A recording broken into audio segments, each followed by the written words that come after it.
আপনি তো মোটামুটি আমাদের আফটার সেল সার্ভিস সম্পর্কে জানেন, 3 বছরের ব্র্যান্ড ওয়ারেন্টির কথা বললেন, বাট আরেকটা মেজর আমরা ওয়ারেন্টি সার্ভিস দিয়ে থাকি, সেটা হচ্ছে লাইফ টাইম সার্ভিসিং ওয়ারেন্টি। হ্যাঁ আচ্ছা, এটা হচ্ছে মানে 3 বছর শেষ হলো, তারপর কিন্তু কাস্টমার একটা কনসার্ন থাকে, আচ্ছা কিবিটসের যে ডিভাইসের যে পার্টসগুলো, এটা কি আমরা আফটার মার্কেটে পাবো না?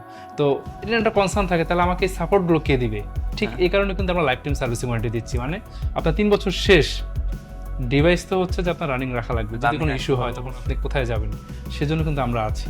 এবং এটা কিন্তু আমরা একদম ফ্রি সার্ভিস দিয়ে থাকি। হ্যাঁ হ্যাঁ ফ্রি ঠিক আছে, একদম ফ্রি সার্ভিস দিয়ে থাকি। যদি আপনার পার্টসের যে কস্টটা, ওটা 3 বছর পর আপনাকে বেয়ার করতে হবে, বাট পার্টস আমাদের কাছে অ্যাভেলেবল থাকবে। হ্যাঁ হ্যাঁ এটা তো এই বিষয়টাকে আসলে আপনি কিভাবে দেখেন, বা যারা ফিউচারে বাইং ডিসিশন নেবে তাদের জন্য আপনি কিভাবে দেখেন বিষয়টা? ওকে, আমি একটু ছোট্ট এখানে একটা স্টোরি আছে।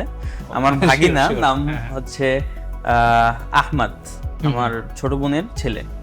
তো আহমদ সে 3-4 মাস আগে আমার ল্যাপটপের উপর পেশাব করে দিচ্ছে। তারপরে হচ্ছে হঠাৎ করেই উল্টাপাল্টা কাজ করতেছিল, যেহেতু লিকুইড চলে গেছে ভিতরে, আচ্ছা উল্টাপাল্টা কাজ করতেছিল। তখন কেরানীগঞ্জ থেকে আমি ডিরেক্ট আপনাদের অফিসে চলে আসলাম। অফিসে এসে আমি বললাম, ভাইয়া আমার হচ্ছে ভাগিনা পেশাব করে দিয়েছে, এখন কি করা যায়? ওনারা বলল, যদি আমাদের হাতে এরকম থাকে যে ফ্রিতে ফুল সার্ভিসিং করা দরকার, যতটুকু প্রয়োজন আমরা করব, ফ্রিতে করে দেওয়ার চেষ্টা করব।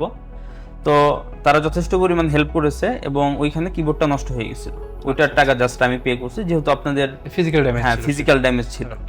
ইলেকট্রনিক ডিভাইসে স্বাভাবিকত লিকুইড পানি জাতীয় কিছু পড়লেই ওটা স্বাভাবিক ওয়ারেন্টির আওতায় পড়ে না। তো ওই ক্ষেত্রে আমাকে জাস্ট কিবোর্ডের প্রাইসটা পে করতে হয়েছে, বাদ বাকি আর কোনো হয়নি। এখনো কোনো প্রবলেম হচ্ছে না, খুবই ভালো সার্ভিস পাইছি।